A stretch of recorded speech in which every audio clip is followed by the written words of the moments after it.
I'm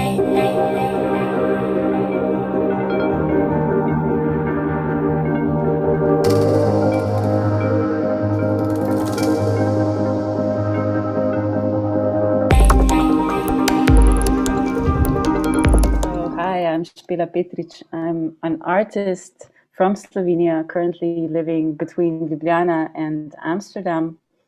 I am at the moment a researcher doing a postdoc at the Free University of Amsterdam in this program called Smart Hybrid Forms. And specifically, we're exploring the plant machine, which is also a topic that deals with AI in relation to plants, and that a topic that I started developing with Kersnikova Institute and Kapelica Gallery.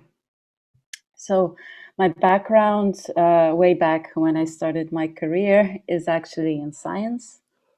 I studied biology and did a PhD in biochemistry and molecular biology.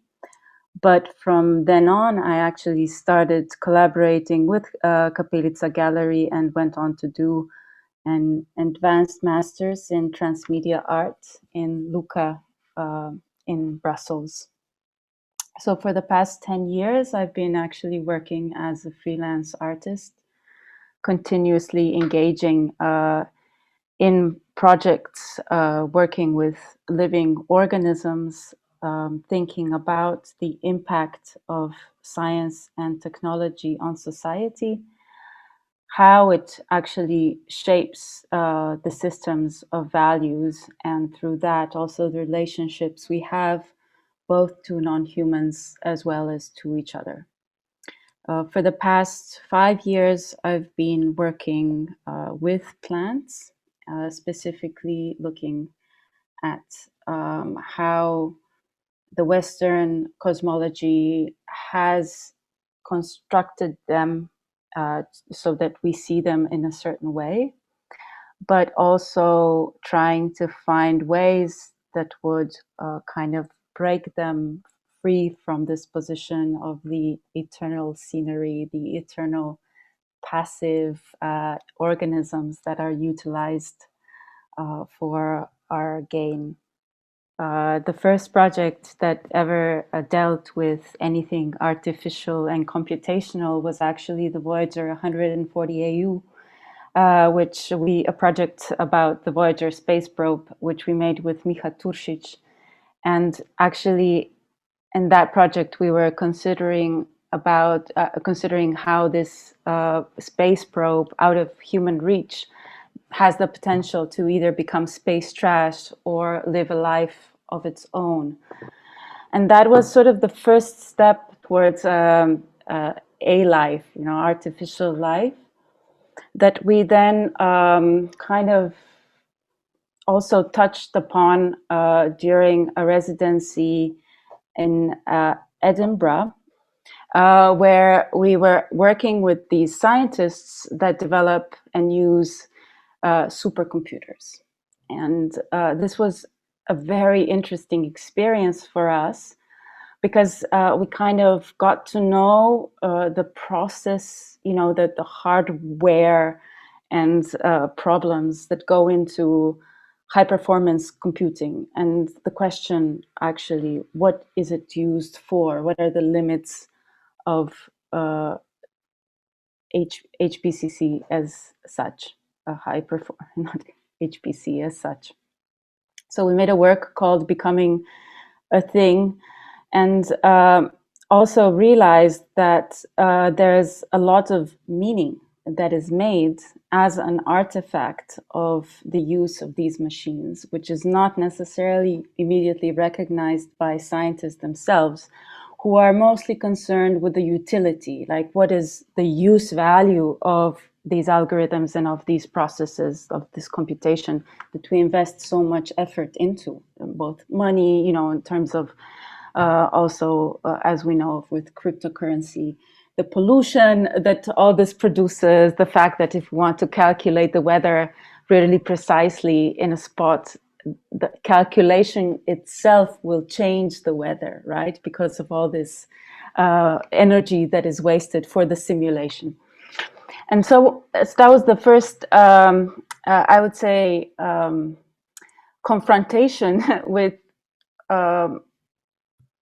algorithms, but not yet were we able to actually work with that, because there's such a knowledge gap between us as either biotechnologists, biologists, artists, you know, even like to know how to do some simple coding is still many times removed from actually being able to use a supercomputer, for actually being able to conceive of a question that the supercomputer will be useful to use as to answer, you know, be useful to answer the question.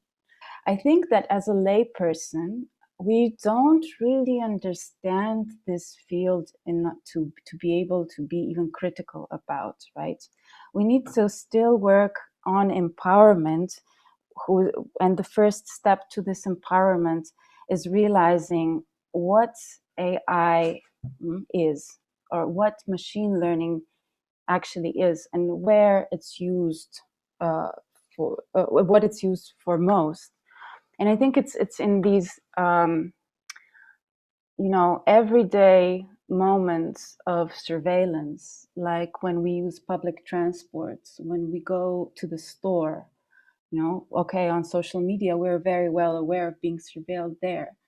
But these occasions where we are in interaction with all these sensors are basically everywhere. They're continuous.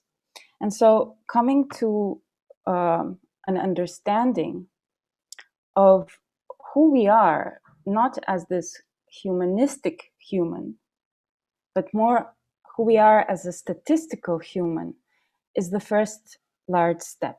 And then the second large step that we need to do is to try to figure out what to do with this insight and what to do about it, right? Because with AI lies huge power and huge possibilities for shaping culture, shaping worldviews, shaping societies. And it's not cheap, it's not accessible, and it's not easy. So it's kind of, I think, important to drive this point home until it becomes common knowledge, but really common knowledge. So until we really erase the notion of the singularity as the most threatening to a human condition, and rather see it as the huge power of algorithmic technologies to perpetuate the status quo.